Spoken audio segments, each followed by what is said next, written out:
네, 안녕하세요. 이제 노동법 1에 대한 첫 번째 모의고사 해강을 시작하도록 하겠습니다. 25문제를 냈는데, 이제 뭐 상당히 이제 최근 그 유형들을 좀 참조를 해서 문제를 냈습니다. 자, 한번 풀어보도록 할까요? 1번 보겠습니다. 근로기준법령상 사용자에 대해서 과태료를 부과할 수 있는 경우에 해당하는 것을 모두 고르면, 자, 이 내용들은 그 최근에 공무원 시험에서 나왔던 문제들을 조금 각색을 좀 한 문제입니다. 그러니까 이제 근로기준법을 위반하게 되면 뭐 여러 가지의 이 벌칙이 있습니다. 혹은 여기에 대한 과태료가 있거든요. 그 일종의 전과가 남는 이런 형사처벌에 관련된 조항이 있을 수가 있고, 행정적인 그냥 법규 위반에 따른 과태료 조항이 나올 수 있는 그런 조항들이 구분되어 있죠. 그래서 어떤 경우는 형사처벌에 관련된 벌금이나 징역형이 들어갈 때가 있고, 어떤 경우에는 과태료가 들어가 있는 그런 조항들이 있습니다. 그것들을 좀 알고 있냐 이걸 물어본 건데, 조금 이제 여러분들이 미리 짐작을 하시게 되면은 이 국민의 권리의무에 영향을 미치는 굉장히 중요한 사안 같은 경우에는 이제 형사처벌 조항이 있겠죠, 그죠? 하지만 단순하게 행정적인 법규, 행정적인 어떤 단속을 하기 위한 그런 내용에 불과하다. 이 경우에는 주로 과태료 조항이 들어가야 될 겁니다. 자, 그렇게 여러분들 이해하시고 한 문제를 풀어보도록 할게요. 자, 기억. 사용자가 근로기준법의 시행에 관해서 근로감독관의 요구가 있는 경우에 필요한 사항에 대해서 거짓된 보고를 한 경우, 일종의 이제 근로감독관에 대해서 거짓 보고를 한 거죠. 이 경우에는 과태료 조항이 들어가 있는 그런 구조입니다. 기억은 과태료 조항 맞아요. 자, 니은 근로자를 해고할 때 해고 사유와 해고 시기를 서면으로 통지하지 않은 경우, 이제 요건 여러분들이 이렇게 이해를 하셔야겠죠. 우리가 해고를 할 때 절차 조항으로서 두 가지가 있습니다. 해고를 예고를 해야 된다. 해고 예고 조항이 하나 들어가고요. 그 다음에 해고할 때는 서면으로 통지를 하세요. 서면 통지 조항이 하나 들어갑니다. 자, 그때 해고 예고 조항은 해고 예고를 하지 않았다라고 해서 그 해고가 무효가 되는 것은 아니에요. 해고의 효력과는 무관한 그런 조항입니다. 하지만 예고를 하지 않게 되면 그 해고에 대해서는, 예고하지 않은 것에 대해서는 형사처벌 조항이 있는 그런 구조가 만들어집니다. 그런데 해고를 서면 통지하지 않게 되면 그 해고는 무효가 돼요. 그러니까 좀 다른 거죠. 해고 예고는 하지 않았다고 하더라도 그 해고가 무효가 되는 것은 아닙니다. 하지만 해고는 서면 통지하지 않게 되면 그 해고는 무효가 된다. 하지만 또 벌칙은 없는 구조예요. 과태료 조항도 가지고 있지 않습니다. 이 경우는 해고 서면 통지하지 않았을 경우에는 과태료 조항이나 벌칙 조항들을 두고 있지 않다. 자, 니은은 아닙니다. 자, 디귿. 사용자가 취업규칙을 근로자가 자유롭게 열람할 수 있는 장소에 항상 게시하거나 갖춰두지 않음으로써 근로자에게 널리 알리지 않은 경우, 그러니까 이 법과 이 법에 따른 시행령 혹은 취업규칙을 널리 게시해서 알려야 되는데 이걸 알리지 않았다. 그때는 과태료겠죠. 과태료. 과태료 조항이 들어갑니다. 디귿도 과태료 조항이에요. 자, 리을은 이제 해고 예고 조항입니다. 해고 예고를 하지 않았어요. 그때는 뭐가 있더라고 했죠? 징역 또는 벌금형이 있습니다. 벌칙 조항이 들어가 있는 거죠. 요거는 과태료가 아니에요. 굉장히 중요한 권리를 침해한 거기 때문에 형사처벌로 보겠다, 다스리겠다 이런 태도를 가지고 있는 겁니다. 자, 리을은 과태료가 아니에요. 미음. 확정된 부당해고에 대한 구제명령을 이행하지 않은 경우에. 자, 이거는 여러분들이 23조 1항이죠. 근로기준법. 23조 1항을 위반하게 되면 그 자체에 대한 벌칙은 없어요. 그러니까 정당한 이유 없이 해고했다. 그 해고 자체에 대한 벌칙 조항은 두고 있지 않습니다. 하지만 나중에 이 해고에 대해서 노동위원회에 부당 해고에 대한 구제 신청을 했어요. 그 경우에 노동위원회의 구제 명령이 확정이 됐다. 확정된 경우에는 그걸 따라야겠죠. 확정된 명령을 따르지 않았을 경우에는 그에 대한 처벌 조항이 들어갑니다. 이거는 징역형 혹은 벌금형이 나와요. 과태료 조항이 아닙니다. 굉장히 좀 세게 다스리고 있는 거죠. 자, 정답은 여기서는 기억 뒤끝이 과태료 조항으로 들어갑니다. 2번이 정답이죠. 자, 2번을 볼까요? 시용 근로관계에 대한 설명으로 옳지 않은 것은 다툼이 있는 경우에 판례해야 한다. 자, 1번 해고 예고는 수습 사용 날부터 1개월 이내인 수습 근로자에 대해서는 적용하지 아니한다. 이거는 이제 여러분들이 뭘 이해하셔야 하는가 하면 해고를 예고할 때 이 예고에 대해서 적용이 제외되는 근로자가 좀 있습니다. 대표적으로 단기 취업자에 대해서는 적용이 제외가 되거든요. 근데 단기 취업자가 누군 건가에 대해서 굉장히 과거법에서는 다양한 조항을 두고 있었어요. 뭐 일용 근로자로서 3개월이 되지 않은 사람, 뭐 계절적 업무에 뭐 2개월 이내 기간정에 사용되는 사람 이런 식으로, 혹은 뭐 수습적인 근로자, 다양한 어떤 고용 형태에 따라서 좀 기간을 다르게 두고서 이 내용을 규제를 했습니다. 그러다 보니까 이게 문제가 꼬여버린 거죠. 야, 이 사람이 그러면 누군 거냐? 이 사람이 수습 근로자인 거냐? 일용 근로자인 거냐? 계절적인 업무에 사용되고 있는 근로자인 거냐? 이게 헷갈려버린 겁니다. 그래서 아예 이 내용에 대해서는 통일하자. 그냥 퉁쳐가지고 계속 근로한 기간이 3개월이 안 되고 있다. 계속 근로한 기간이 3개월 미만인 근로자에게는 아예 해고 예고 조항을 적용하지 않는 것으로 그냥 통일한 겁니다. 계속 근로한 기간이 3개월 미만이다. 자, 이 경우는 이 근로자가 뭐 월급제 근로자건 뭐 일용 근로자건 수습 중인 근로자건 관계없이 이런 근로자에 대해서는 해고 예고 조항의 적용을 배제해 주겠습니다. 이런 조항을 두고 있는 거예요. 그럼 1번은 내용이 뭐죠? 1개월 이내. 1개월 이내인 거니까 3개월이 안 되고 있는 거죠. 이 경우에는 해고 예고 조항을 적용하지 않습니다. 맞죠? 그죠?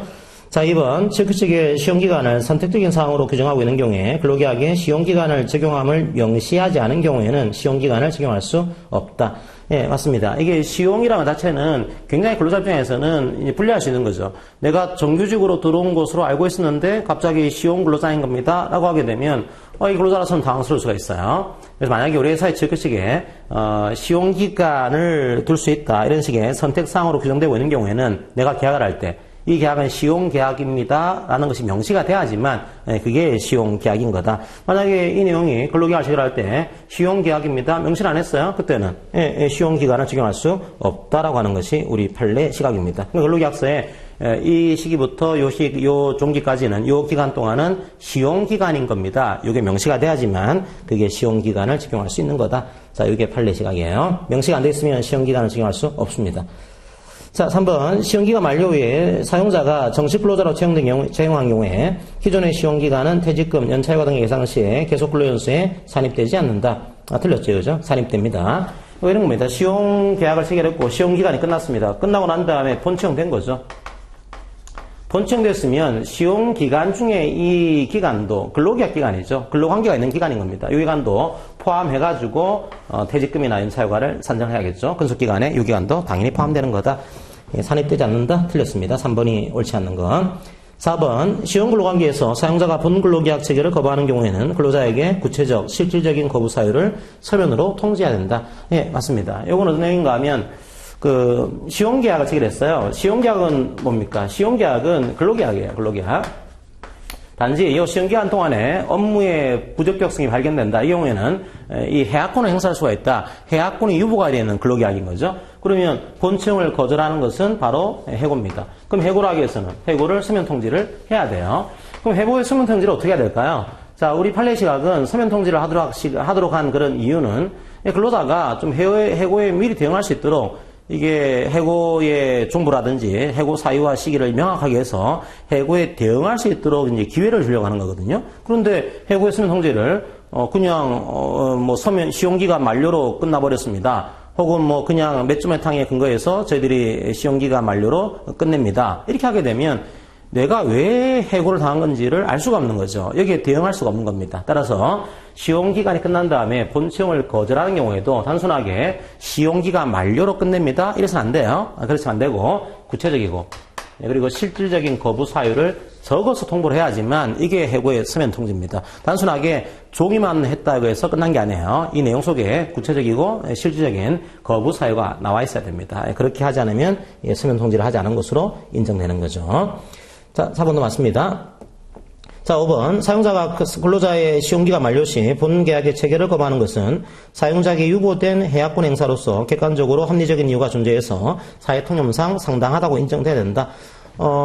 이제 이런 거죠. 그러면 시용기간 끝난 다음에 본채용을 하지 않은 것도 해고인 거죠. 그럼 해고라고 하면은 정당한 이유가 있어야 됩니다. 그렇다고 하더라도 이미 본채용된 근로자에 대한 해고만큼의 정당성을 부여하게 되면, 정당성을 요구하게 되면 시용계약을 해야 될 이유가 없는 거죠. 그죠? 이 사람이 진짜 일을 못하면은 업무의 적격성이 발견이 안 되면은 그만두겠다. 이게 시용계약인데 이 정당성을 너무 엄격하게 요구하게 되면은 시용기간의 시지가 살지 않는 겁니다. 그래서 우리 판례 시각은 어차피 해약권을 유보한 그런 계약인 거니까 이 해고는 통상의 해고보다는 넓게 인정해 주겠다. 이게.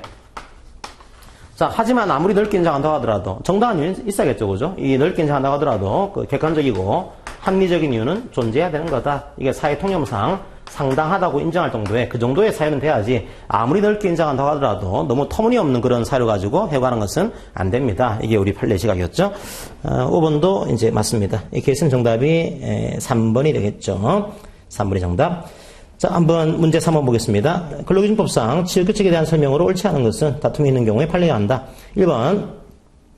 자, 근로자의 과반수 조직된 노동조합이 있는 경우에 취업규칙의 불이익 변경 당시 노동조합의 동의가 없었더라도 이후 동일한 내용의 단체계약이 체결되었다면 변경된 취업규칙은 유효하다.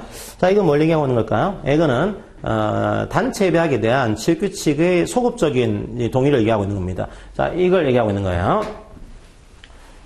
이제 이 문장의 표현들을 여러분들이 이해할 필요가 있는 거죠. 자, 지역규칙을 불이익하게 변경했습니다. 여기서 이 불이익하게 변경을 하기 위해서는 과반수가 되는 노조가 있으면 그 노조의 동의가 필요해요. 여기서는 과반수가 되는 노조를 전제로 깔고 있죠. 노조가 있으면은 노조의 동의를 얻어야 되는데 노조의 동의를 얻지 않은 겁니다. 혹은 과반수가 되는 노조가 없더라도 과반수의 동의를 얻지 않은 거예요. 그러면 이 불이익 변경은 기존의 근로자에 대해서는 기득권을 침해하기 때문에 효력이 없어요. 자, 하지만 나중에 이 노조가 단체협약으로 물론 이 노동조합은 과반수가 되는 노조로 이해하셔야 돼요. 과반수가 되는 노조가 단협으로 이 불이익하게 변경된, 그래서 기존 근로자에 대해서는 효력이 없는 그 지역규칙을 소급적으로 동의해 준 겁니다. 가능할까요? 예, 가능하다는 것이 우리 판례의 시각이에요. 설사 요때 노조가 없다고 하더라도 요 시기에 과반수가 된 노조가 있었으면 그 노조가 소급적으로 동의해 주는 것, 이것도 효력을 인정하고 있다. 자, 이게 판례의 시각입니다. 자, 유효하다. 맞아요, 이거는요. 자, 2번. 근로자의 과반수일 때 노동조합이 있는 경우에 노동조합의 동의를 얻어서 변경된 지역규칙은 개별적 동의 절차를 거치지 않은 비조합원에게도 적용된다. 예, 이것도 맞습니다.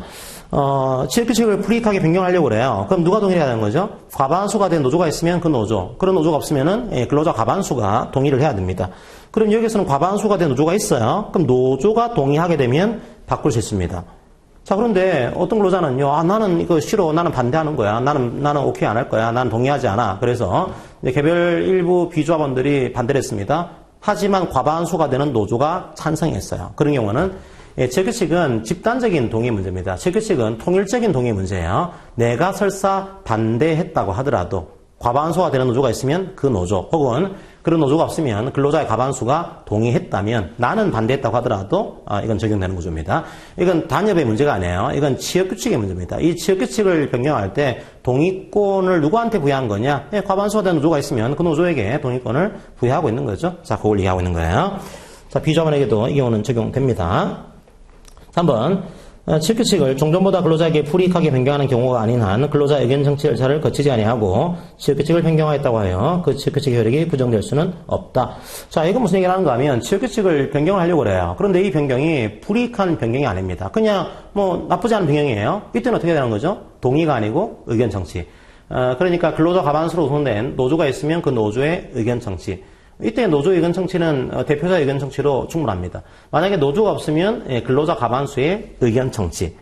이게 왜 동일하지 않고 의견 청취로 이거를 가름했을까요? 어차피 불리한 게 아닌 거니까 의견만 듣더라도 충분하다. 이런 내용이 이제 이 속에 담겨 있는 거죠. 어차피 불리하지 않은 거니까. 설사 이걸 가지고 의견을 듣지 않았다고 해서 그 지역규칙이 무효가 되는 거냐? 그렇게 보기에는 어렵겠죠. 이 케이스는 불리한 변경의 그런 케이스가 아닙니다. 그래서 케이스도 그 효력이 부정될 수는 없다. 그 지역규칙은 효력이 있다라고 보자겠죠. 자, 4번입니다. 이제 최근에 문제에 잘 나오는 그런 내용이죠.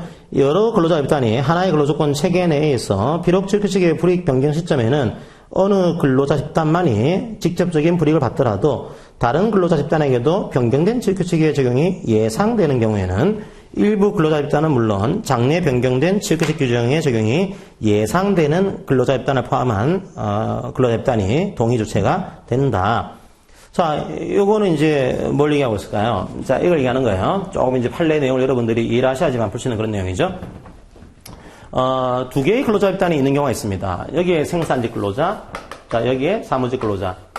이런 경우에 사무직 근로자의 근로조건의 하나를 변경을 하려고 합니다. 불이익하게.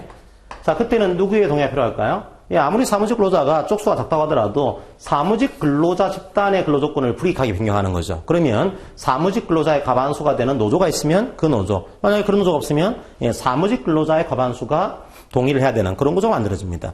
자, 그런데 이 케이스 같은 경우는 그게 아니고 근로조건이 이원화되어 있는, 서로 왔다 갔다 할 수 있는 그런 집단이 아닌 거예요. 이원화되어 있는 겁니다. 그런데 만약에 근로조건이 하나의 근로조건 체계 안에 있다. 대표적으로 이게 승진의 문제를 얘기하는 거예요. 저희들이 관리직이 있습니다. 상급 직원들은 1, 2급이다. 하급 직원들은 3, 4, 5급이다. 만약에 1, 2급의 정년이 65세였고 3, 4, 5급이 60세였다. 이 경우에 정년을 통일을 하려고 해서 1, 2급들의 정년을 63세로, 3, 4, 5급의 정년을 60세, 63세로 통일을 했어요. 그런 경우에 이거 어떻게 해야 될까요? 자, 누구한테 불리한 걸까요? 이 경우는 법원이 이 두 집단이 이혼화되어 있는 것으로 보지 않은 겁니다. 이게 하나의 근로조건 체계 안에 있는 거예요.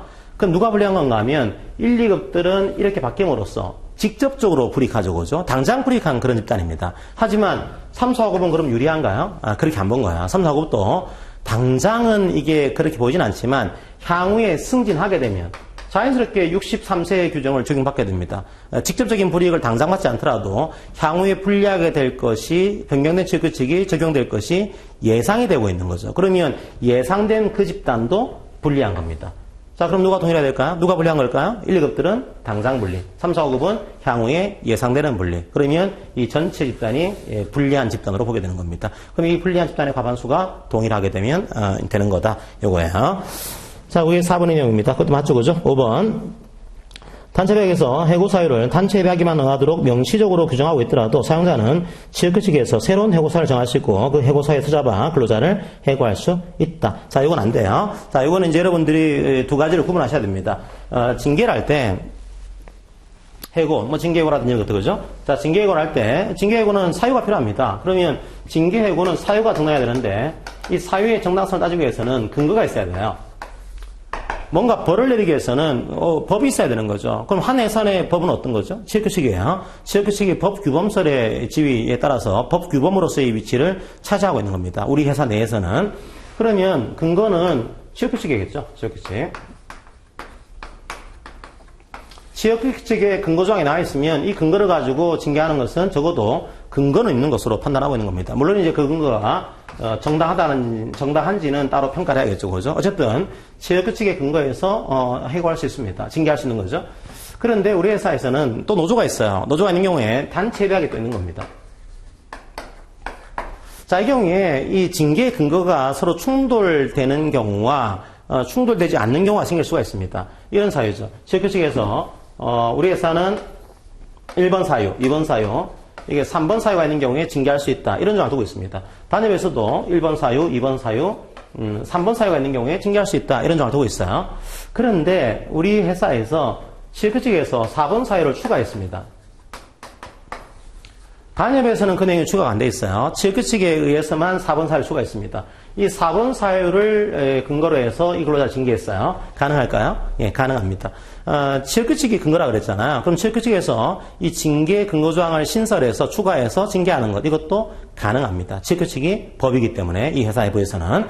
근데 노조 입장에서는 이게 싫겠죠, 그죠? 아니, 왜 단협에 있는데 왜 단협에 안 나와 있는 걸 가지고 이 징계를 해야 돼? 징계를 할 수 있는 거야? 이거 말이 안 되는 거 아니야? 자, 이런 식으로, 문제를 삼는 겁니다. 그때 단협에서 뭘 두고 있는가 하면 징계 배제 조항을 둘 때가 있어요. 징계 배제 조항. 단협은 규범적인 효력이 있습니다. 단협과 다른 취업규칙은 효력을 무효로 만드는 그런 이 효력이 있는 거죠. 어떻게 하는가 하면 단협상에 나와 있는 1, 2, 3번 사유를 가지고서만 징계할 수 있고 이것 이외의 사유로서는 징계할 수가 없다. 이런 조항을 두고 있는 거예요. 자, 그런 조항을 두게 되면 4번을 이로 징계하는 것은 안 됩니다. 단체배약으로 막아놓은 거죠, 이게요. 그래서 만약에 단체배약으로 이 내용을 막아두지 않았다고 한다면 이 징계 사유를 추가해서 징계하는 것도 가능하지만 단협으로 이거 말고는 징계할 수가 없어. 이런 조항을 두고 있는 경우에는 그때는 단협의 규범적 효력에 따라서 4번 사유를 가지고 징계하는 것은 안 되는 거다. 이 내용을 얘기하는 거예요. 그 5번은 어떻게 했죠? 해고 사유를 단체 협약에만 의하도록 명시적으로 규정하고 있습니다. 단협이 아니고서는 해고할 수가 없어. 이런 조항을 두고 있는 거니까 징계 배제 조항을 두고 있는 거죠. 그러면 새로운 징계 사유를 취업규칙에서 추가해서 이걸 가지고 해고하는 것은 안 된다. 이게 판례 시각이에요. 자, 5번이 틀렸겠죠, 그죠?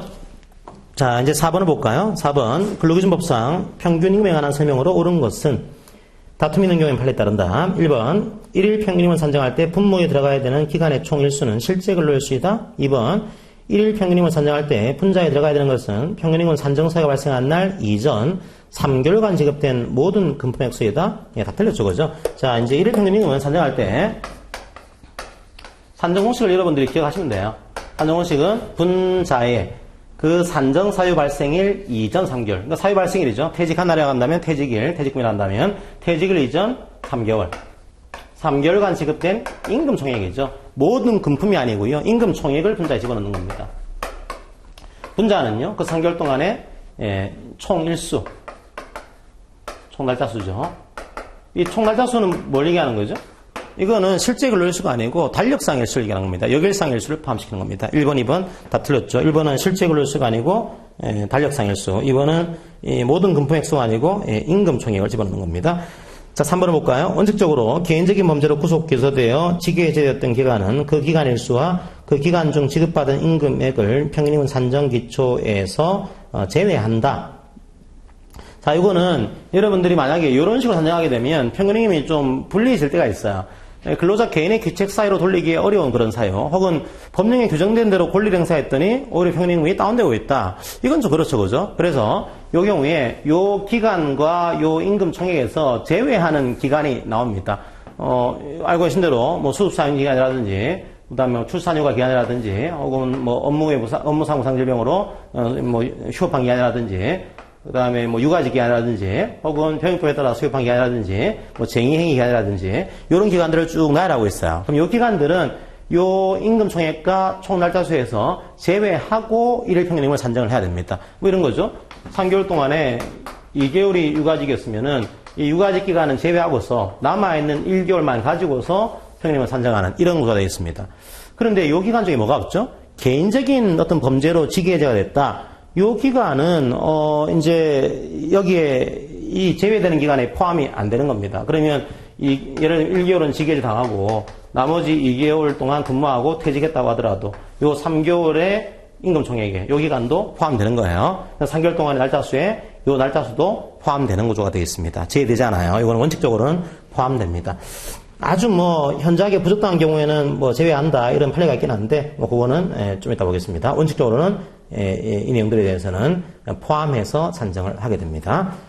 자, 4번 근로기준법령에 따라서 평균임금을 산정할 수 없는 경우에는 고용노동부 장관이 정한한 바에 따르는데, 평균임금을 산정할 수 없는 경우란 문자 그대로 그 산정이 기술상 불가능한 경우만 의미하는 것이지 관계 규정에 의해서 평균임금을 산정하는 것이 현저하게 부적당한 경우까지 포함하는 것은 아니다. 이거는 이제 여러분들이 이런 시행령을 이해하셔야겠죠. 평균임금을 산정할 수 없는 경우 나올 수 있습니다. 산정이 불가능한 경우. 뭐 바로 초일에 근로하는 당일에 뭐 다쳤다, 혹은 육아직기 같은 것들이 3개월 이상에 걸쳐 있다. 이 경우에는 이게 산정이 아예 안 되는 거예요. 그 경우는 산정할 수 없는 거죠. 산정할 수 없는 경우에는 노동부 장관이 정하도록 하고 있습니다. 그런데 이 산정이 불가능하다는 경우의 수에는 지금 판례가 멀리 가는가 하면 이게 기술적으로 불가능한 경우도 포함되는 거지만, 이 평균임금은 사실은 통상의 생활임금을 보장하기 위한 그런 취지인 것인데, 이 통상의 생활임금을 보장할 정도가 안 되고 있다. 이게 현저하게 부적당하다. 부적당하다는 얘기는 두 가지겠죠. 현저하게 고의로 높였다, 이게. 현저하게 고의로 높였다. 혹은 현저하게 맞아졌다, 이게. 자, 이 경우에는 통상의 생활임금을 확보하려고 하는 평균임금 취지에 맞지 않는 거니까 그 경우도 평균임금을 산정하는 것이 불가능한 경우로 이해하겠습니다. 이게 판례 시각이에요. 자, 그럼 이제 그 내용도 노동부 장관이 정해야 되는데 이게 정한 바가 없는 겁니다. 정화가 없으니까, 나중에 노동부 장관이 정하지 않았으니까 법원이 이 내용들을 판결 내려주는 형태가 만들어지게 돼요. 자, 그게 이제 4번이 되는 거고요. 5번은 이제 비교적 최근 판례 중에 하나죠. 근로자의 수습기간 3개월이 끝나기 전에 평균임금 산정 사유가 발생한 경우에는 수습사원으로서 받는 임금을 기준으로 평균임금을 산정하는 것이 평균임금 제도의 취지에 비춰 타당하다. 이건 여러분들 오해하시면 안 돼요. 노무사님 분명히 이게 수습 사용 중인 기간에 대해서는 제외한다고 하지 않았습니까? 자, 그런데 이건 왜 제외를 하고 있을까요? 이래서 제외를 하고 있는 거예요. 수습이 끝났습니다. 수습이 3개월 했는데 아무래도 수습기간은 임금이 작게 나오고 있겠죠. 작게 나오고 있는 거니까 좀 불리하게 나오고 있을 겁니다. 물론 최저임금은 다른 문제예요. 그냥 일반으로 받는 임금보다는 작게 나오고 있을 겁니다. 그리고 나서 한 달 근무하다가 이때 뭐 산재를 당했다. 이 경우에 지금 요때 받는 수습이 끝난 다음에 받고 있는 임금이 있겠죠. 그 임금을 확보해 주겠다. 이게 평균임금 취지인 겁니다. 그런데 이 3개월 중에 수습 기간 중에 받는 작은 임금이 포함되어 있는 겁니다. 그건 불리한 거니까 요건 제외하세요. 이게 이제 이 취지가 되는 겁니다. 근데 그게 아니고요. 수습 기간 중이에요. 수습 기간 중에 산재가 벌어진 겁니다. 그 요 기간 중에 이제 평균임금을 산정을 해야 돼요. 그때 우리 법원의 시각은 어차피 수습 기간 중에 받는 임금을 보장해주면 되는 거다. 그래서 이제 수습 기간이 끝나고 나머지 기간이 같이 있는 경우에는 그렇지 않지만 수습 기간만 3개월 속에 들어가 있는 경우에는 그때는 수습 기간 중에 받는 임금이 이 근로자의 통상의 생활 임금인 거니까 요 경우에는 요 수습 기간 중에 받는 요 임금을 가지고서 산정하는 것이 맞다. 뭐 그런 판례가 하나 최근에 등장한 겁니다. 자, 이렇게 해서는 5번이 맞는 내용이에요. 5번이 정답이 되겠습니다. 자, 이제 5번 문제 볼까요? 다음 중 근로기준법상 근로시간 및 연장근로에 관한 설명으로 옳은 것은 다툼이 있는 경우에는 판례에 따른다. 1번 업무 수행 방법을 근로자의 재량에 위임할 필요가 있는 업무는 소정 근로시간을 근로한 것으로 본다. 자, 여러분들이 근로시간에 대해서는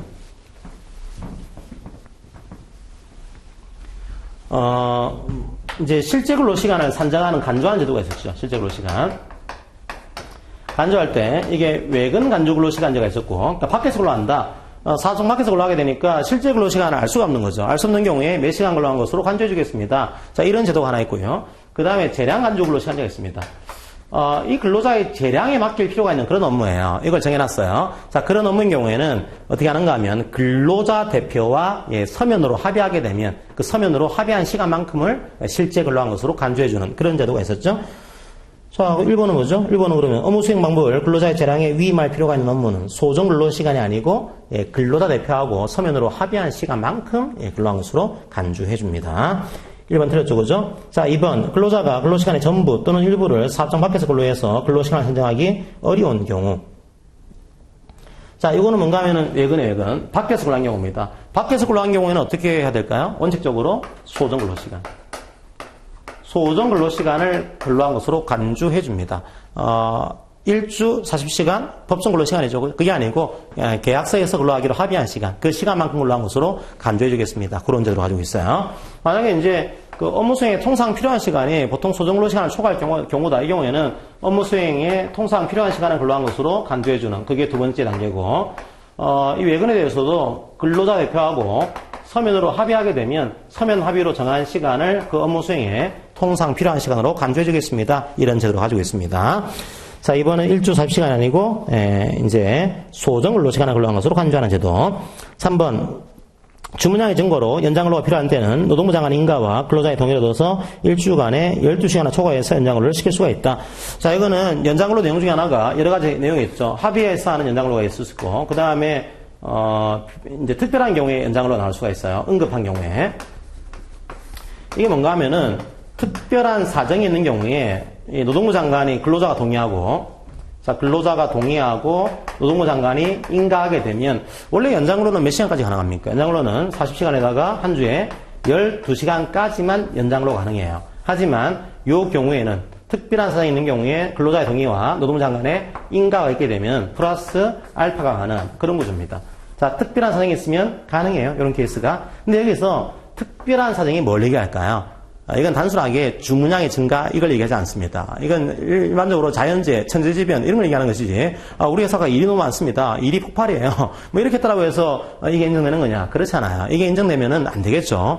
이렇게 일이 많다. 그래서 사람 필요하다. 그래서 일을 더 해야 되는 거다. 이 경우에는 사람을 채용을 해야겠죠. 그죠? 자, 그래서 이 케이스는 특별한 상황에 주문량의 증가 같은 것들은 포함되지 않습니다. 자, 3번도 틀렸죠. 4번 보건업무에 해당하는 사업에서 사용자가 근로자 대표와 서면 합의한 경우에는 1주간에 12시간을 초과하는 연장근로가 가능하다. 네, 맞습니다. 이건 뭔가 하면은 저희들이 특례 연장에 풀었어요. 특례 연장. 특례 연장은 특별한 사업이 있어요. 요 사업인 경우에는 이 근로자 대표하고 서면으로 합의를 해야 됩니다. 이걸 서면으로 합의하게 되면 40 더하기 12 더하기 플러스 알파 12시간을 초과하는 연장근로가 가능해요. 이건 사업이 돼야 됩니다. 이 사업이 안 되면은 이 근로가 안 되는 거죠요. 그럼 이 사업은 뭐가 있을까요? 대표는 운송업.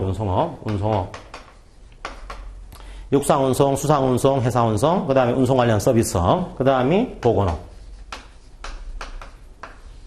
이 운송 서비스, 운송업에는 이제 여객운수 사업은 제외된다라고 하는 조항이 있긴 합니다. 그걸 제외하고서는 웬만한 운송업들은 포함되는 구조고, 보건업도 이게 가능합니다.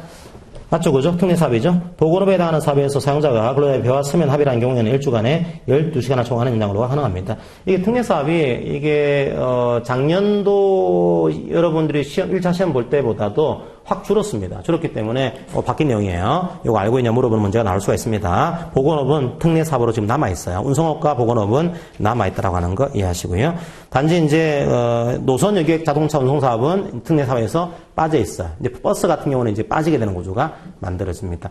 물론 이제 버스 같은 경우는 이제 빠지게 됐지만 근로시간 단축에 관련돼서는 조금 시행 시기에 문제가 있기 때문에 조금 만만치 않은 문제긴 하지만 기본적으로는 어떤 사업이 특례사업인지는 여러분들이 이해하셔야 됩니다. 운송업과 보건업 그리고 여객 이제 노선 여객 자동차 운사업은 또 특례사업에서 제외가 되어 있다. 그 정도 여러분들이 기억하시면 되겠습니다. 자, 5번 임신 중인 여성 근로자는 선택적인 근로시간제의 대상 근로자를 할 수 없다. 예, 임신 중 근로자는요, 탄력 근로시간제는 도입할 수가 없지만 선택은 가능합니다. 오히려 좀 늦게 나와서 나는 늦게 나오고 좀 늦게 퇴근하겠습니다. 이 아주 복잡한 지하철 타지 않을래요. 이게 오히려 근로자에게 유리할 수 있는 거죠. 그래서 임신 중 근로자는 선택은 할 수가 있어요. 선택 근로시간제는 도입할 수가 있는 구조입니다. 선택이 안 되는 근로자 누가 있을까요? 예, 연소자는 탄력시간제도 안 되고 선택근로시간제도 안 되는 구조예요. 그걸 정리를 하실 필요가 있습니다. 정답은 4번이 되겠습니다. 자, 6번을 볼까요? 근로기준법상 휴가에 관한 설명으로 옳은 것은 1번 사용자가 근로자의 최초 1년간의 근로대에서 유급휴가를 줄 때 계속해서 근로한기간이 1년 미만인 근로자에게 1개월 미만 개근 시 부연되는 1일의 유급휴가를 이미 사용한 경우에 그 사용한 휴가일수를 15일에서 뺀다. 자, 이거는 이제 지금 시험 칠 때는 틀린 거죠.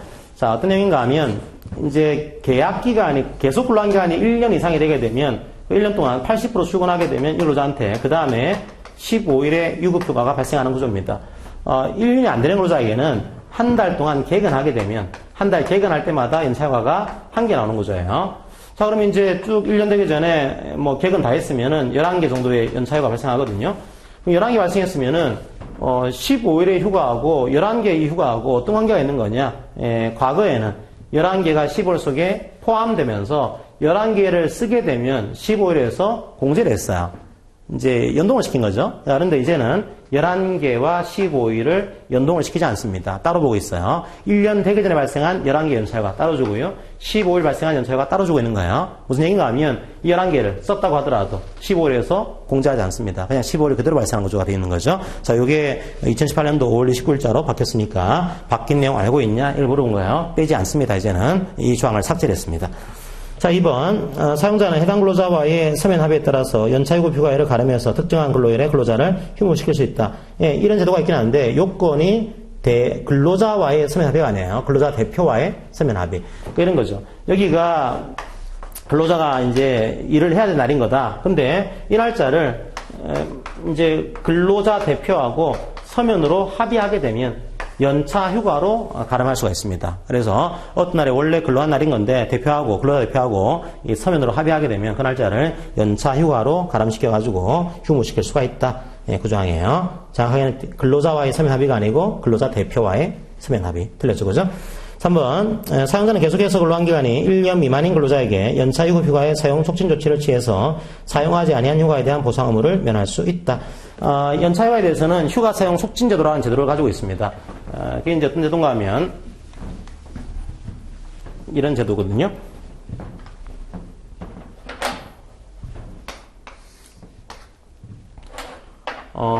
이제 제가 15일 발생했어요. 이게 15일 발생하게 되면 이제 예를 들면 1월 1일자 발생했다 가정해보겠습니다. 올해 12월 31일까지 휴가를 써야 됩니다. 써야 되는데 이 사용 기간을 기준으로 해서 6개월 전, 6개월 전을 기준으로 해서 10일 이내. 조금 이제 구체적으로는 7월 1일부터 7월 10일 사이가 돼요.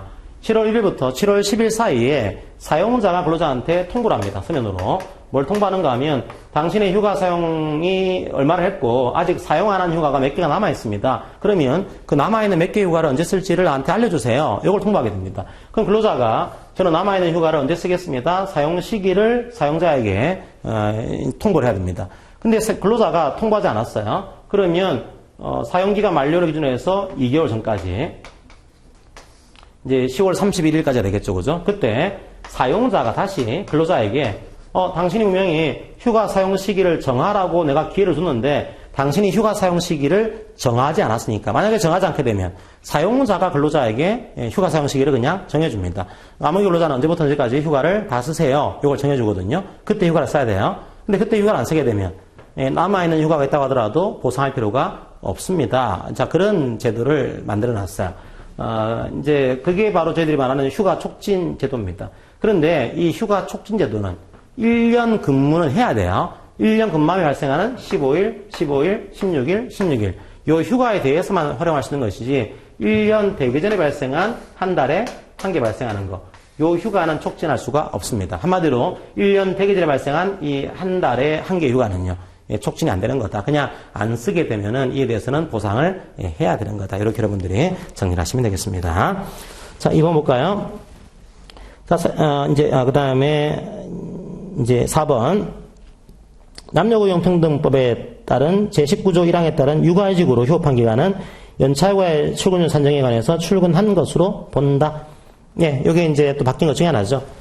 출근율이 80%가 돼야지만 15일, 15일이 나오는 구조입니다. 그럼 출근율은 산정 내용이 이런 거죠. 부모가 연간 수정근로일수.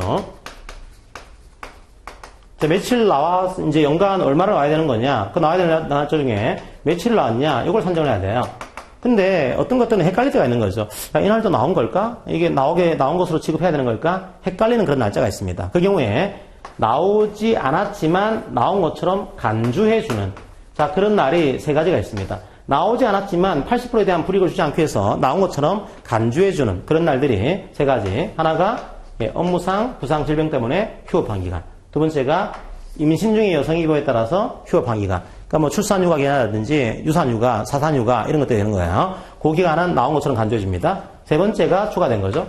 남녀고용평등법에 의한 육아휴직 기간. 자, 육아휴직은 이제 1년이죠. 그러면 그 남녀고용평등법에 의한 육아휴직 기간도 안 나왔다고 하더라도 연차휴가를 선정할 때는 나온 것처럼 간주해주겠습니다. 여기 하나 추가됐어요. 육아휴직 기간도. 그럼 4번이 맞습니다. 자, 5번. 연차휴가 기간은 사용자 규칙사유로 사용하지 못한 경우를 제외하고는 3년간 행사하지 않으면 소멸한다. 안 해요. 휴가는요, 얼마 동안 사용할 수 있죠? 사용자의 귀책 사유가 있으면은 이월할 수도 있겠지만 그런 게 없다고 한다면 1년에 1년. 연차휴가는 1년간 사용하고 휴가권은 사라지고요. 거기에 대해서는 수당에 대한 청구권으로 바뀌게 되겠죠. 물론 사용자의 귀책 사유가 있으면은 뭐 그 다음 해도 쓸 수가 있습니다. 그런 경우가 아니라고 한다면 휴가에 대한 사용 기한은 1년인 거다. 이렇게 여러분들이 이해를 하시면 되겠습니다. 정답은 4번이 되겠죠? 자, 이제 7번 볼까요? 7번. 사용자의 인사명령에 대한 설명으로 옳지 않은 것은 다툼이 있는 경우에 판례해야 한다. 자, 1번. 직계제는 근로자의 과거의 비행에 대해서 기업 질서 유지를 목적으로 행해지는 징벌적인 제도로서 징계와는 성질이 다르다. 예, 맞아요. 그러니까 이 징계하고 직계제는 성격이 다른 겁니다. 징계는 뭔가 하면은 징계는 과거의 행위에 대한 벌이에요. 과거의 어떤 비행에 대한 벌이 되는 거죠. 하지만 직계제는 장래에 이 근로자가 직위를 계속 맡고 있으면은 업무상의 여러 가지 문제가 생길 거 아니냐. 장래를 향한 보직이 해지기 때문에 징계하고는 성질이 다른 걸로 보고 있습니다. 그럼 직위제가 징계하고 다르다는 얘기는 징계를 하기 위해서는 징계 절차가 필요해요. 하지만 이게 직위제는 징계가 아니기 때문에 징계와 관련된 절차를 바로 적용하지는 않는다라고 하는 그런 차이점들이 있을 수가 있습니다. 자, 1번 맞죠? 2번 근로계약상 근로의 장소가 특정되어 있는 경우에 이를 변경하는 전직이나 전보명령을 하려면 근로자의 동의가 있어야 된다. 예, 이게 전직의 문제인데 전직은 두 가지입니다. 하나가 근로계약으로 이게 특정이 되는 경우가 있어요. 특정. 그러니까 근로계약으로 이 근로자의 근무의 장소라든지 혹은 업무 내용이 정해져 있는 거다. 그때는 이걸 바꾸려면요. 근로자의 동의가 필요하겠죠. 이미 근로자는 뭐 서울에서 근무하도록 계약한 겁니다. 합의한 겁니다. 사인한 거예요. 사인하게 되면 그 내용을 부산으로 바꾸려고 한다. 그럼 근로자의 동의가 필요한 거죠. 동의가 필요해요. 만약에 이 근로계약의 그 근무의 장소나 내용이 특정이 안 돼 있다. 특정이 안 되는 경우에는 이걸 옮길 수 있는 권한들이 사용자에게 포괄적으로 존재하는 것으로 그렇게 일해요.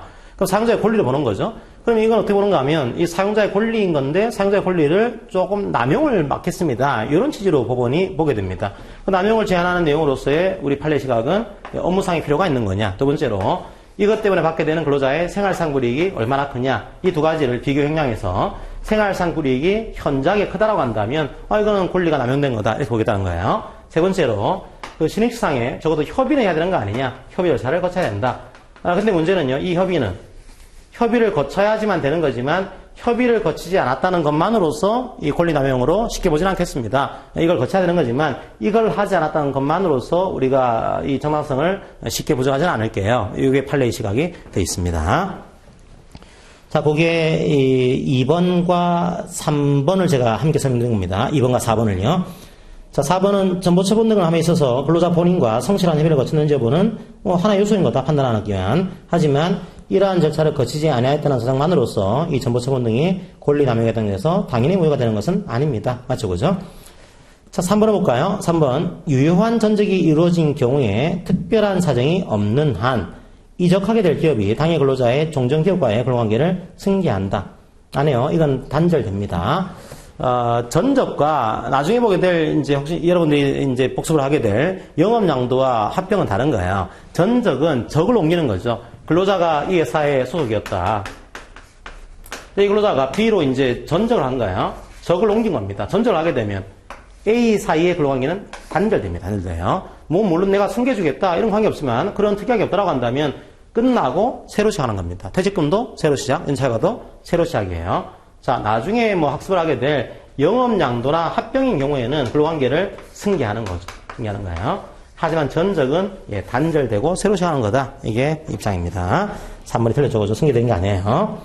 자, 5번. 자, 실효된 직계해제 처분이라도 인사규정 등에서 직계해제 처분에 따른 직계해제 처분에 따른 효과로 승진이나 승급의 제한을 가하는 등의 법률상 불이익을 규정하고 있는 경우에는 그 직계해제 처분에 대한 구제를 신청할 이익이 있다. 요거는 이제 여러분들이 판례 내용을 역시 이해를 하셔야겠죠? 어떤 얘기인가 하면 이런 겁니다. 이 근로자가 직계해제를 당했어요. 나중에 직계해제에 이어서 해고를 당하게 됩니다. 나중에 근로자가 노동위원회에 가서 부당해고다 이게 부당해고에 대한 구제 신청을 제기했고 그 다음에 이 직계해제도 부당한 거다. 부당한 직계해제에 대한 구제 신청을 동시에 제기를 하게 됩니다. 그러면 이제 법원이 하급심 판례에서 이걸 어떻게 했냐면 부당해고에 대해서 판단하면 되는 거다. 부당 직계해제는 이미 부당해고를 당한 그 순간에 효력이 상실된 거기 때문에 얘를 판단해야 될 실익이 없는 거다 이게. 한마디로 얘는 판단할 구제이익이 없습니다. 해고에 포함되어 있는 거니까 얘는 효력이 상실된 거니까 판단할 실익이 없어요. 그럼 구제의 실익이 없는 거죠. 구제의 실익이 없게 되면 본안 판단할 필요가 없게 되는 구조입니다. 자, 하지만 대법원 입장은 뭔가 하면은 아무리 부당해고를 당해서 이 해고를 다투고 있다고 하더라도 이 직계해제의 효력은 해고를 당한 날 이후에는 이게 효력이 상실되는 게 맞지만 요 직계해제 기간부터 이 해고액까지 요 직계해제 때문에 받게 되는 승진, 기타 승급 이에 대한 불이익도 있지 않냐. 그러면 요걸 다툴 구제이익은 있는 거다. 해고 당했다라고 해서 이 직계해제가 다툴 실익이 없는 거냐. 그렇진 않다는 거예요. 이것도 뭐 승진이나 승급 등의 불이익을 규정하고 있는 경우에는 여전히 직계해제를 다툴 구제이익이 있습니다. 그게 우리 판례 시각입니다. 정답은 3번이 되겠죠. 그죠? 자, 이제 8번을 볼까요? 8번 보겠습니다.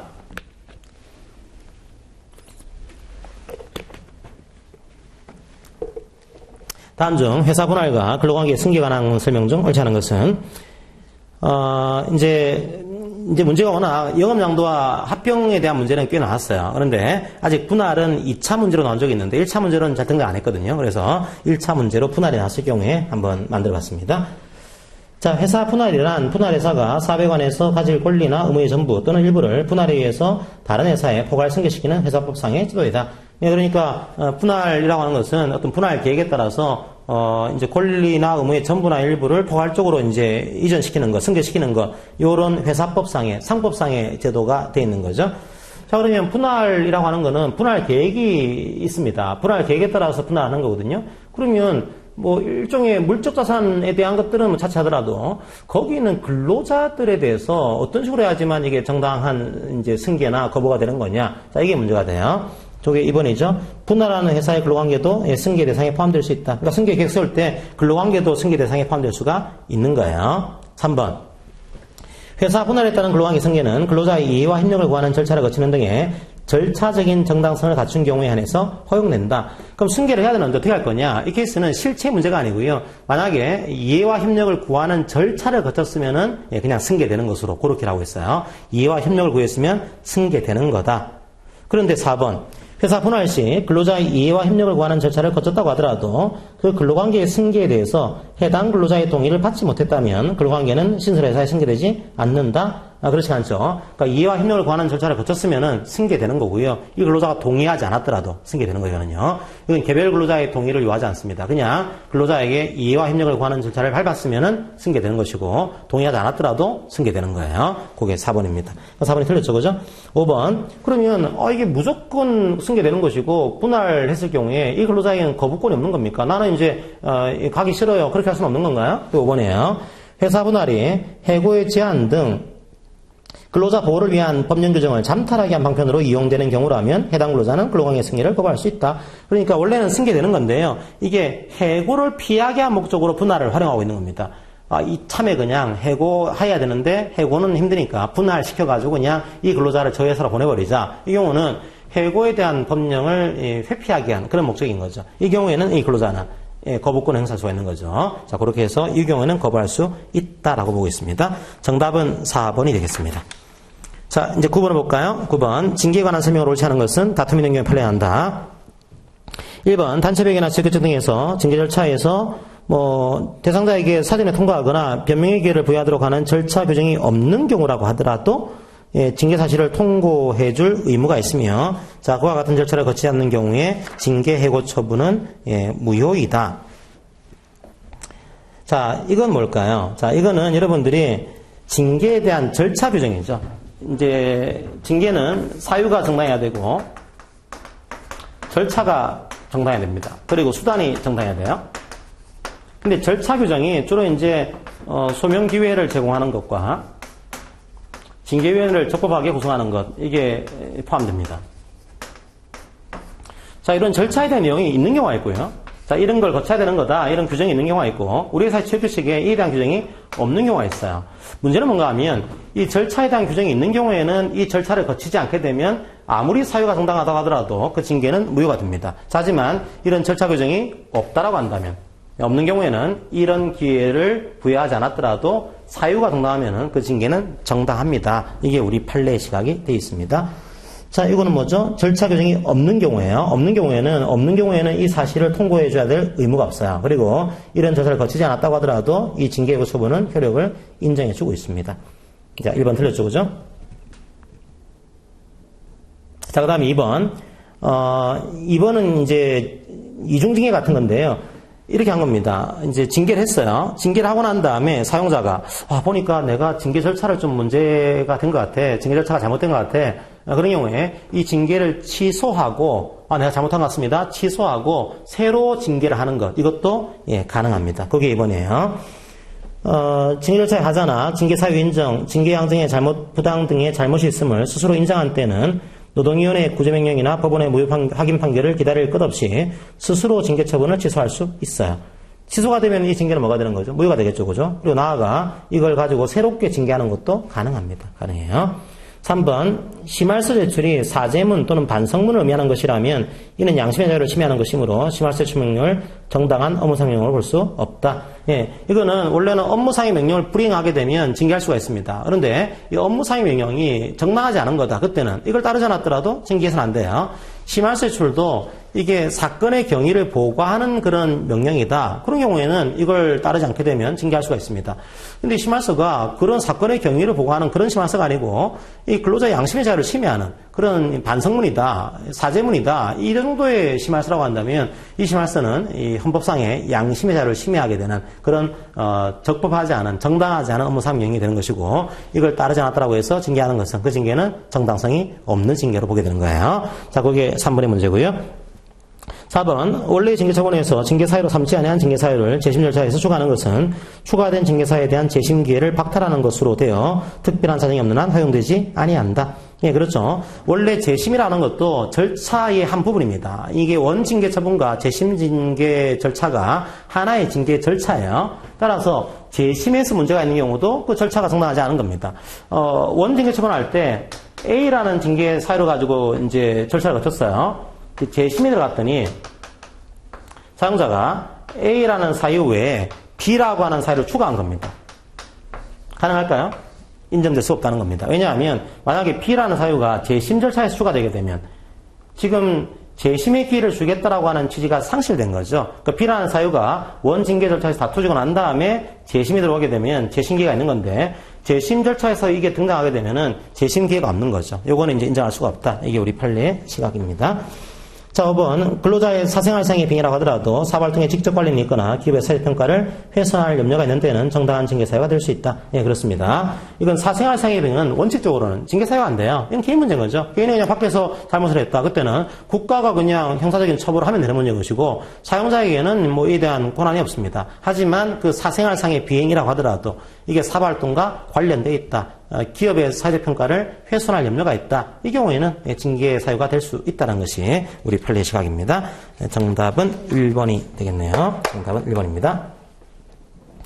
자, 10번을 볼까요? 10번. 헌법 제32조에서 보장하고 있는 내용으로 옳지 않은 것은 뭐 여러분들 기억하시죠? 그죠? 32조 1항 뭐였죠? 근로조건의 기자는 32조 1항은 이제 적정임금 보장에 노력해야 되고 최저임금은 법률로 시행해야 돼요. 2항은요.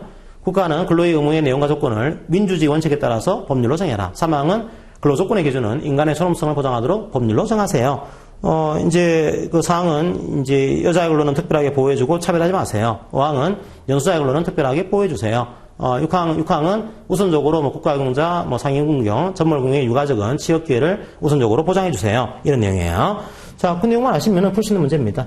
1번, 근로조건의 기준은 인간의 존엄성을 보장하도록 법률로 정하라. 맞죠? 그죠? 2번, 국가는 고용 증진과 적정임금 보장에 노력해야 됩니다. 최저임금은 법률로 시행을 해야 되고요. 적정임금은 보장에 노력해야 되는 거죠. 최저임금 아니죠. 그죠? 최저임금은 노력이 아니고 시행해야 돼요. 법률로. 현재 시행하고 있습니다. 최저임금법으로.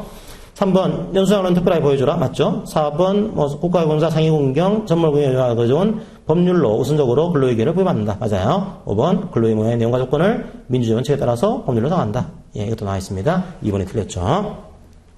자, 11번 보겠습니다. 상시 4명 이하의 근로자를 사용하는 사업 또는 사업장이 적용되지 않는 것으로만 묶인 것은 뭐 제일 잘 나오는 조항이 해고 파트하고 근로시간 이제 임금 파트이긴 합니다. 그러니까 해고 파트에 의해서는 4인 이하 뭐가 적용되고 뭐가 적용되지 않았습니까? 해고의 정당한 이유가 없이는 해고할 수 없다. 그리고 이 정당한 이유가 없는 해고에 대해서는 구제를 신청할 수 있다. 이 내용은 적용이 안 됐어요. 자, 그 다음에 해고 서면 통지도 적용되지 않았습니다. 하지만 해고 예고해야 된다. 그 다음에 해고는 요 시기엔 할 수가 없는 거다. 해고 금지 기간은 적용을 했어요. 그걸 여러분들 기억하시고요. 자, 임금은 여러분들이 웬만한 것들은 적용했습니다. 임금은 웬만한 것들은 적용 안 되는 것은 휴업수당. 휴업수당은 적용하지 않았고요. 근로시간은 거꾸로예요. 웬만한 것들은 적용하지 않았습니다. 적용되는 것이 주휴일과 휴게시간, 주휴와 휴게시간은 적용을 한 구조였어요. 자, 이렇게 하시고 한번 문제를 보겠습니다. 기업, 근로조건의 명시.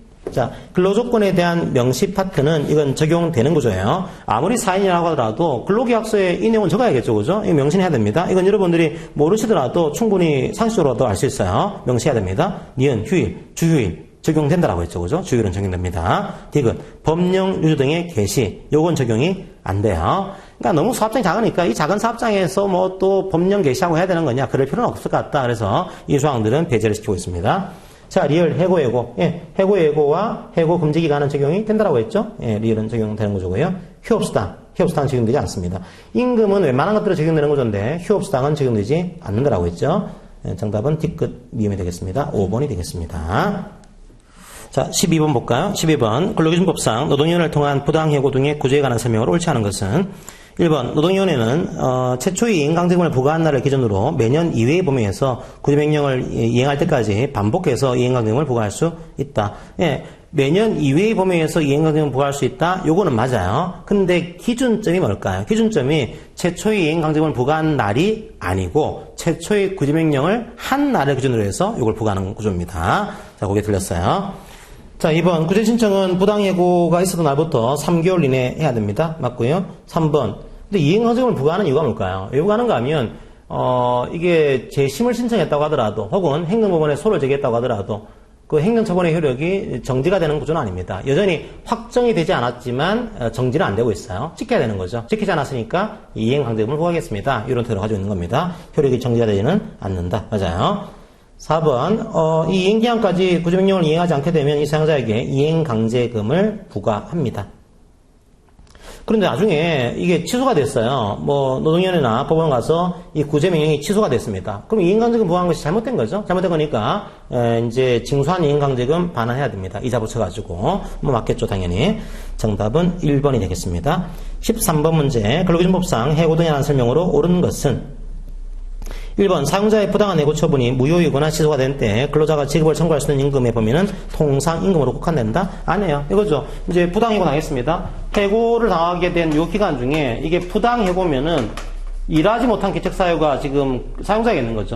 원래 사용자는 근로자에게 임금을 줘야 되는데 임금 주는 이유가 근로를 제공해야 됩니다. 근데 근로를 제공하지 않은 거죠.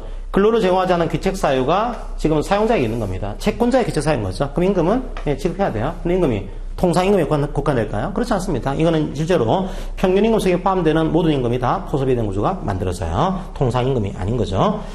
자, 틀렸고요. 2번, 이제 정리해고, 교형상 이유에 대한 해고를 하려고 합니다. 그때 노동자관에게 최초로 해고하려고 하는 날에 30일 전까지 신고해야 돼요. 신고해야 됩니다. 예를 들면 99명 이하 해고할 때는 10명 이상 해고할 경우에, 100명 이상 999명 이하일 경우에는 이제 10% 이상 해고할 경우에, 1000명 이상의 근로자인 경우에는 100명 이상 해고할 경우에, 자, 이에 대해서 30일 전까지 신고하도록 지금 하고 있는 거죠. 자, 맞아요. 3번. 자, 부당해고는 누가 입증해야 될까요? 해고의 정당성에 대한 입증 책임은 이를 주장하는 자가 부담합니다. 뭐죠? 이 해고가 정당합니다. 누가 주장하고 있습니까? 사용자가. 그러면 이 해고의 정당성을 사용자가 입증해야 되는 구조가 만들어져요. 이를 주장하는 자의 상대방이 아니고 이를 주장하는 자가 부담합니다. 자, 3번, 4번. 노동위원회는 해고에 대한 구제명령할 때 원직 복직을 원하지 아니하면 이제 금품을 지급하도록 명할 수 있다. 자, 이걸 우리가 하니 금전보상 명령이라는 표현을 씁니다. 부당해고를 당하게 되면 보통은 노동위원회가 명령을 내릴 때 두 가지로 내리거든요. 원직에 복직을 시키시고 그 다음에 소급임금을 지급하세요. 이렇게 명령을 내려야 되는데 근로자가요, 이걸 원치 않아요. 사용자가 아니고 근로자가. 그럼 근로자가 원치 않으면 근로자의 신청에 따라서 금전으로만 보상하세요. 이런 명령을 내릴 수가 있습니다. 가능해요. 누가 원치 않으면요? 근로자가 원치 않으면. 사용자가 아니에요. 자, 틀렸죠, 그죠? 4번은 근로자가 원치 않으면. 자, 5번, 근로자에게 정당한 이유 없이 거란 경우에 대해서 벌칙 규정이 있다? 없어요. 23조 1항에 대한 벌칙 조항은 따로 두고 있지 않습니다. 단지 확정된 구제명령을 이행하지 않았을 경우에 그에 대한 벌칙은 있어요. 하지만 23조 1항 그 자체에 대한 벌칙 조항은 없는 구조입니다. 정답은 2번이 되겠죠.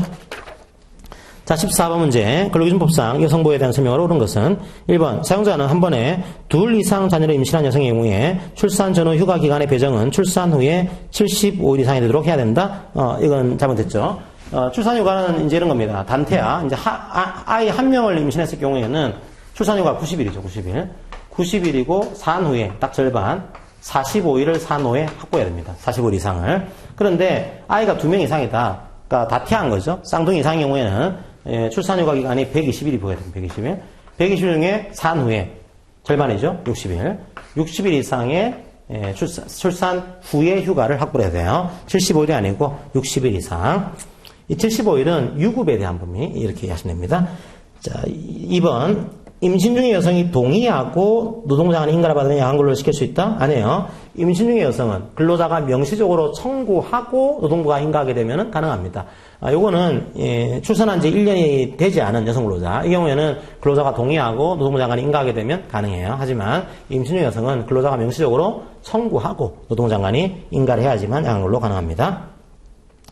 3번, 사용자는 출산 후 5개월이 된 35세 여성에게 탄력적 근로시간제를 제공하지 못한다? 아니에요. 탄력 근로시간제도는 임신 중의 근로자와 연소 근로자에게 적용할 수 없는 구조입니다. 출산한 지 1년이 경과하지 않은 성근로자에게도 적용할 수 있어요. 3번이 틀렸죠. 4번, 월 1일에 유급 생리가 써야 된다? 아니, 현재는 유급이 빠져 있습니다. 월 1일에 생리휴가. 한마디로 생리휴가는 현재 무급이 되어 있죠. 요거를 쓰게 되면은 임금이 하루 추가 공제가 됩니다.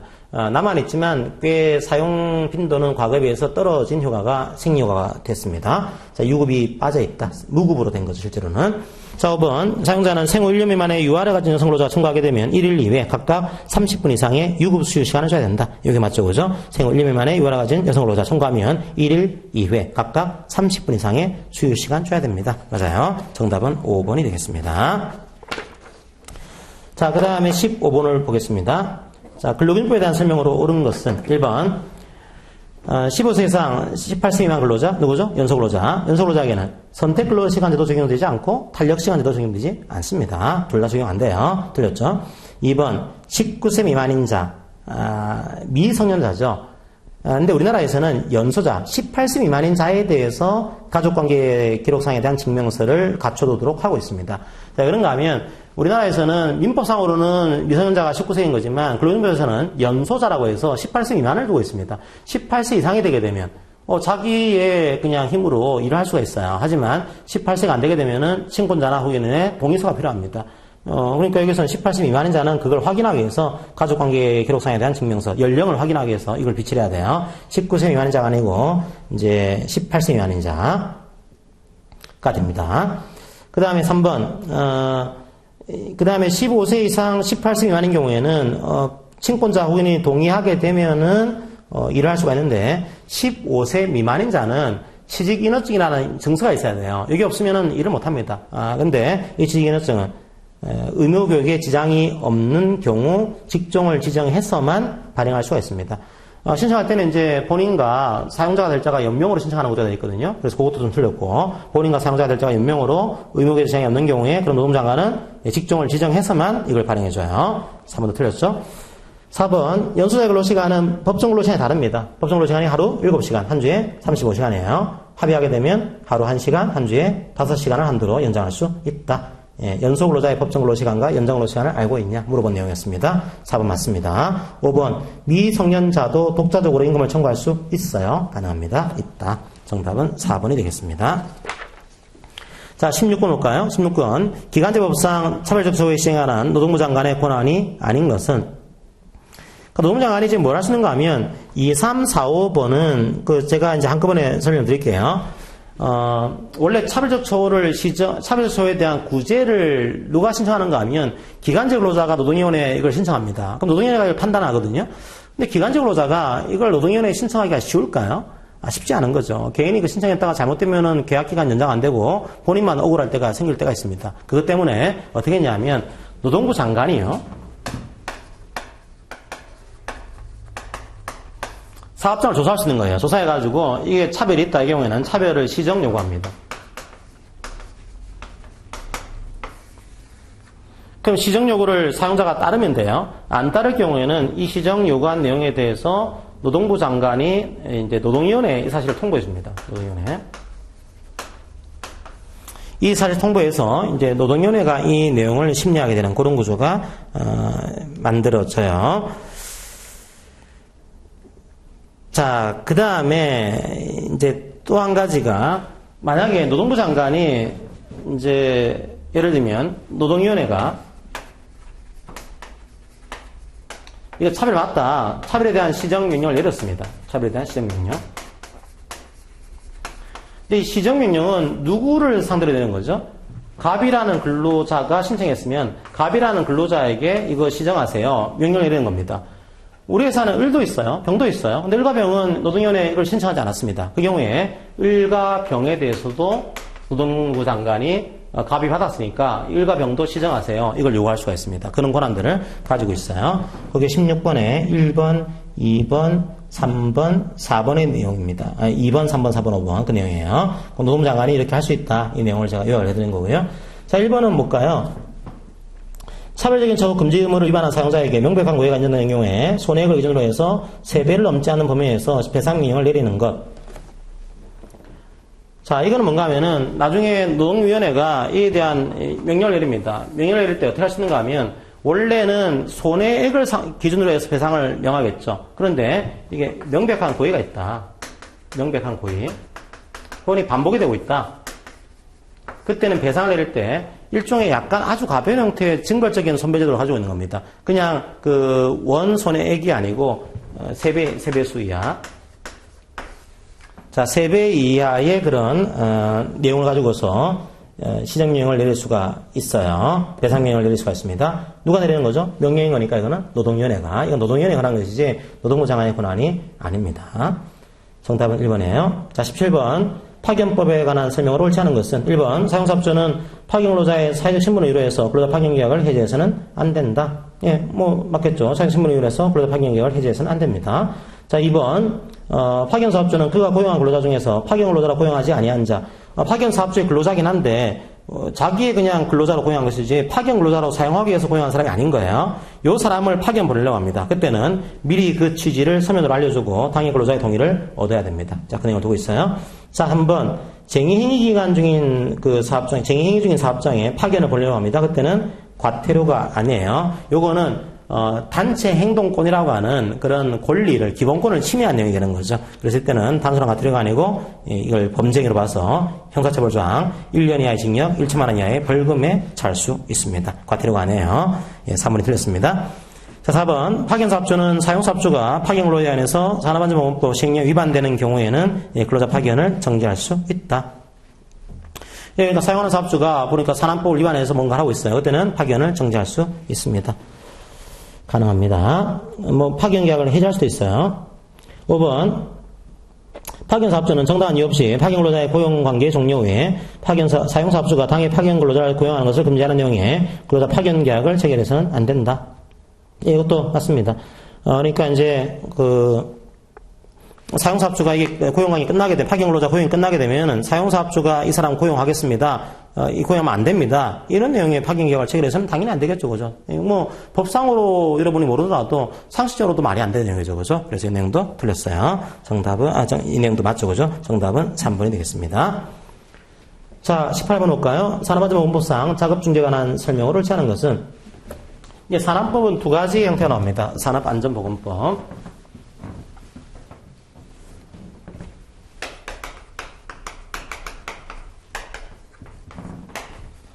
하나는 이제 안전에 관한 문제고, 하나는 보건에 관한 문제겠죠. 안전에 관한 문제는 굉장히 여러 가지가 있습니다. 그 중에 한 가지가 작업중재예요. 아주 긴급할 때는 대피하게 하는 그런 내용인데, 여기에 대해서는 뭐 여러분이 이렇게 생각하시면 돼요. 아주 그 급박한 그 위험이 있습니다. 그때는 대피할 수 있겠죠? 대피할 수 있어요. 대피할 권한이 있습니다. 그리고 대피하게 되면 이걸 나중에 이제 그 상급자한테 바로 보고를 해야 됩니다. 자, 그런 구조를 여러분들이 이해하시고서 한번 질문을 볼게요. 1번. 사업주는 산업재해가 발생할 급박한 위험이 있다고 믿을 만한 합리적인 근거가 있을 때는 작업을 중지하고 대피한 근로자에 대해서 이를 이유로 해고해서는 안 됩니다. 뭐 당연한 내용이죠, 그죠? 자, 2번. 근로자도 보니까 급박한 위험이 있어요. 작업을 중지하고 대피했습니다. 근데 이거는 알려줘야겠죠. 지체 없이 그 사실을 바로 위 상급자에게 보고를 해야 됩니다. 그리고 대피할 권리가 있을까요? 권리가 있어요, 그죠? 급박한 위험이 있을 때 대피할 권리를 가지고 있는 겁니다. 이게 뭐 당장 산재당하게 생겼는데 내가 이 회사를 지키기 위해서 남아있다. 이거 말이 안 되는 거죠. 급박한 위험이 있다. 그때는 대피권을 가집니다. 3번 근로자는 산업재해가 발생할 급박한 위험이 있을 때 작업을 중지하고 대피할 권리를 가진다. 4번 사업주는 중대재해가 발생했을 때는 필요한 안전보건상의 조치를 한 후에 근로자의 동의를 얻어서 작업을 다시 시작해야 된다. 중대재해가 발생했어요. 혹은 급박한 그런 재해의 위험이 있습니다. 이때는 작업을 일단 중지를 시키고요. 필요한 안전보건상의 조치를 취하고 난 다음에 작업을 다시 시작을 해야 됩니다. 근데 여기서는 근로자의 개별 동의를 필요로 하지는 않습니다. 일단 그냥 대피시키고 중지시키고 필요한 안전보건상 조치를 취한 다음에 시작하세요. 이 조항을 두고 있을 뿐이지 근로자의 동의를 얻어가지고 해야 된다. 이 조항을 두고 있지는 않아요. 4번 틀렸죠, 그죠? 자, 5번 맞습니다. 급박한 위험이 있을 경우에도 필요한 안전보건상 조치를 한 다음에 작업을 다시 시작해야 된다. 맞아요. 정답은 4번이 되겠습니다. 자, 19번 볼까요?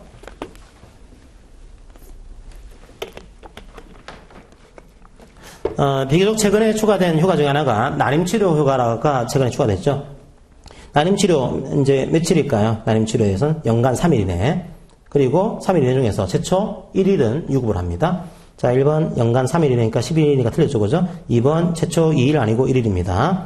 3번 근데 근로자가 이 시기에 이제 난임치료 휴가를 신청했어요. 근데 이 시기에 가게 되면은 정상적인 사업 운영에 중대한 지장을 초래한다. 이 경우에는 근로자와 협의해서 그 시기를 변경할 수가 있습니다. 합의가 아니고요. 협의해서 그 시기를 변경할 수 있어요. 자, 3번도 틀렸죠, 그죠?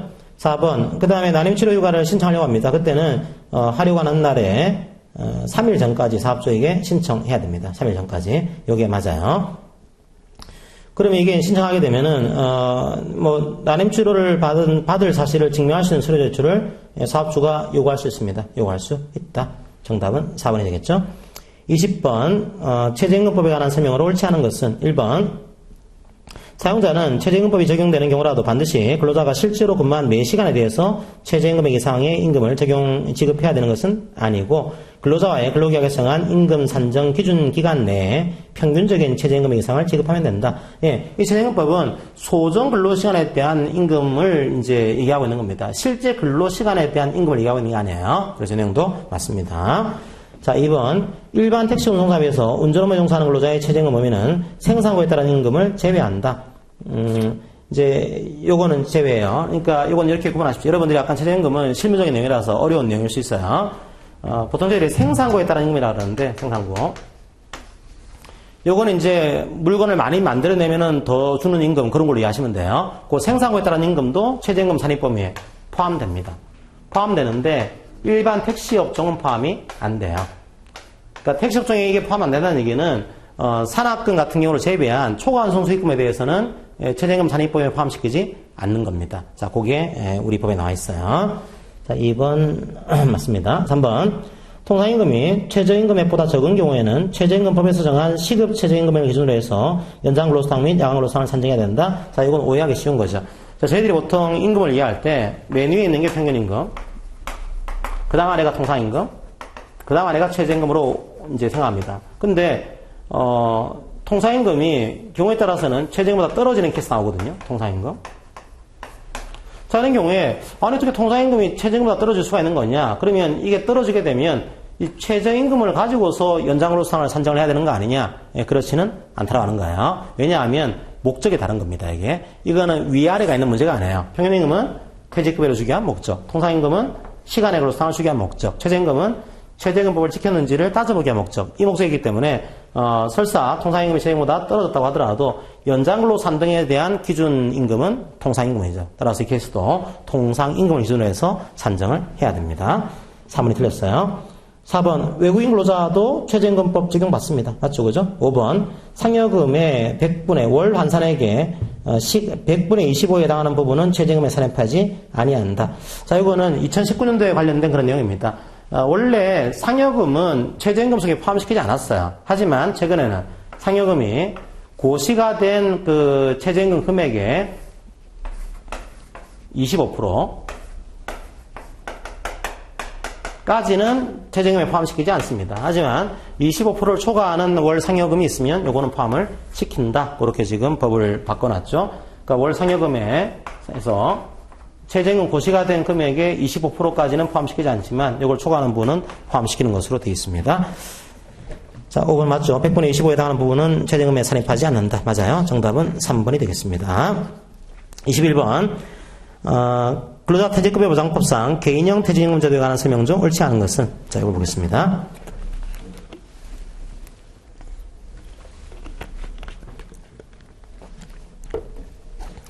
이제 문제풀이 하면서 전체적으로 제가 여러분들이 좀 복습할 수 있도록 정리를 해드리기 때문에 약간 시간이 좀 걸리긴 하네요. 잘 따라오시기 바랍니다. 이제 퇴직연금을 좀 볼게요. 퇴직연금.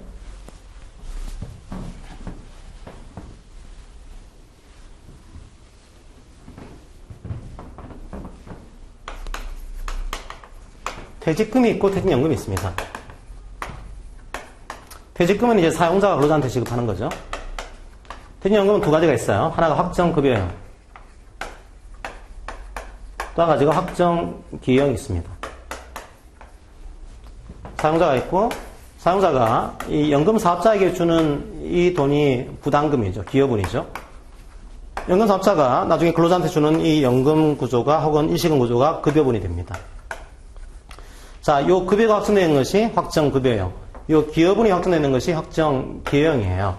그런데 이 확정기여형을 하기 위해서는 연금 사업자가 나름대로 이 사업장에서 수수료를 받아가지고 이걸 운영을 해야 되는데, 조그만 사업장들은 이 DB형이건 DC형이건 금융기관이 그렇게 뭐 선뜻 다가오지 않습니다.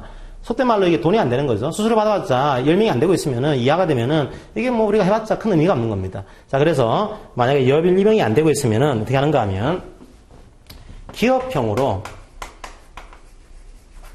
개인형 퇴직연금 계좌를 설정할 수가 있어요. 원래 IRP는 뭔가 하면은 나중에 근로자가 급여를 받잖아요. 그죠? 이 급여를 받을 때 어디로 이제 이걸 이관하는가 하면 나중에 급여를 연금이나 일시금으로 받습니다. 개인연금 계좌로 이걸 집어넣어요.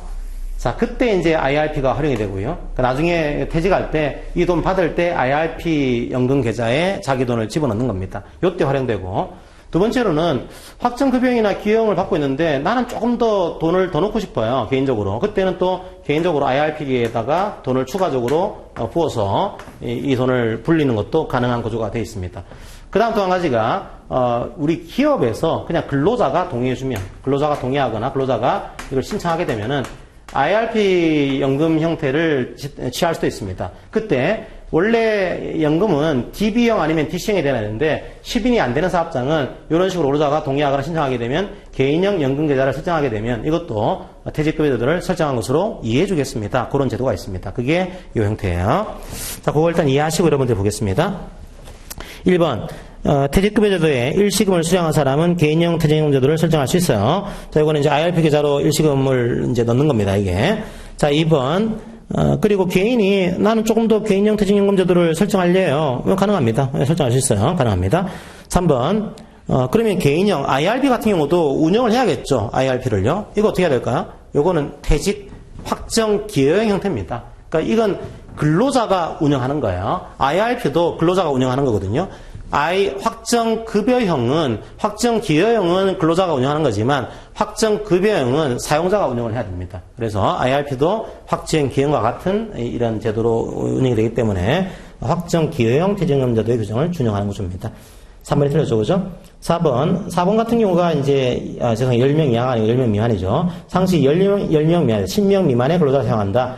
이 사업장은 근로자가 동의받거나 근로자가 요구하게 되면 개인형 퇴직연금 제도를 설정할 수 있어요. 이 경우에는 그냥 퇴직연금 제도, 퇴직급여 제도를 설정한 것으로 봐주겠습니다. 자, 여기 우리 법의 시각이고요. 5번 퇴직연금 사업자도 DB형이나 DC형 하는 이런 사업자 같은 경우도 IRP도 그냥 운영할 수 있다 만들어놨죠. 정답은 3번이 되겠습니다. 22번을 보겠습니다. 22번.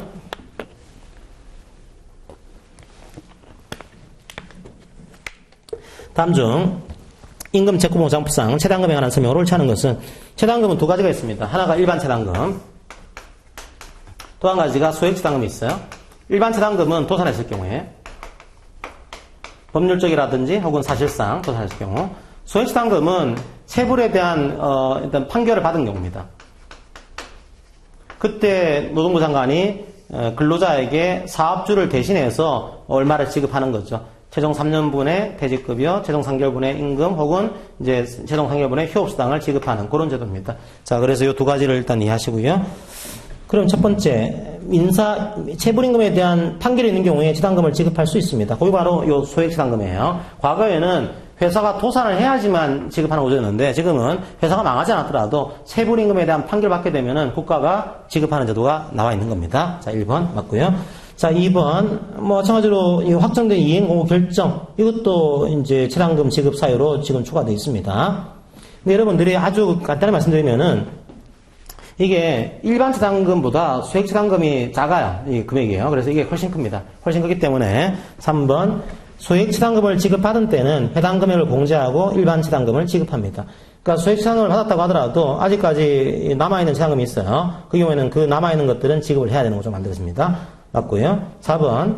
자, 요걸 받으려고 그래요. 이 소액체당금을 받으려고 할 때는 판결이 있은 날부터 2년 안에 노동장에 청구해야 된다. 예, 2년이 아니고 1년이에요. 판결 받은 날부터 1년 이내. 요거는 일반 체당금은 파산 선고를 받은 날부터 2년이거든요. 이 소액체당금은 판결 받은 날부터 1년 이내 요걸 청구를 해야 되는 구조가 만들어집니다. 그거 여러분들 하나 정리를 하시고요. 그 다음에 이 소액체당금을 받기 위해서는 퇴직한 날의 다음 날부터 2년 안에 이에 대한 소송을 제기를 해야 된다. 네, 그렇게 나와 있습니다. 맞아요. 정답은 4번이 되겠습니다. 23번 보겠습니다. 지급안정법상의 유료지급 소개에 대한 설명 중 옳지 않은 것은 1번 여기서 여러분들이 국내 유료직업 사업, 국외 유료직업 소개사업, 그 다음 국내 무료직업 소개사업, 그 다음에 국외 무료직업 소개사업, 이런 것들 여러분들이 구분할 필요가 있겠죠. 그리고 국내는요, 시장군수 구청장에게 등록, 이제 유료직업 소개, 유료인 경우에, 그 다음에 이제 국외는 노동부 장관에게 등록이에요. 자, 1번 맞습니다. 2번도 맞습니다. 그리고 3번에 원래 유료직업 소개사업 하게 되면은 가운데 중간에 너무 많은 금액을 착취할 수가 있거든요. 그걸 막기 위해서 노동부 장관이 결정 고시한 요금의 금품을 받아서는 안 됩니다. 하지만 고급 전문 인력을 소개하고 있다. 이 경우에는 예외적으로 인정해줘요. 그걸 제외하고서는 노동부 장관이 결정 고시한 요금의 금품을 받아서는 안 됩니다. 맞아요. 4번 구인자로부터 선불금 받는 것 금지되고 있습니다. 구인자로부터 선불금 받는 것 금지되고 있다. 5번 구직자 연령을 확인해야 됩니다. 연수자 확인할 때는 연수자는 뭐 친구자나 확인은 동의가 필요하죠. 그 동의서를 받아야 돼요. 맞아요. 정답은 4번이 되겠습니다. 자, 24번을 보겠습니다. 24번 외국인 근로자의 고용에 관한 법률에 대한 설명으로 옳지 않은 것은 1번 외국인 고용은 항상 국내 일자리를 잠식하는 거 아니냐, 이런 항상 문제가 제기가 되었습니다. 첫 번째로 먼저 국내 내국인에 대한 구인 신청을 먼저 해야 돼요. 먼저 해보고 그래도 안 되면은 고용 허가를 신청하는 구조가 되어 있습니다. 자, 그럼 고용 허가가 됐습니다. 됐으면은 외국인 근로자가 들어와서 일을 해야겠죠. 얼마 동안 일할 수 있을까요? 입국한 날부터요. 자, 고용허가를 받은 날이 아니고 입국한 날부터 3년의 범위 안에서 취업활동을 할 수가 있는 구조입니다.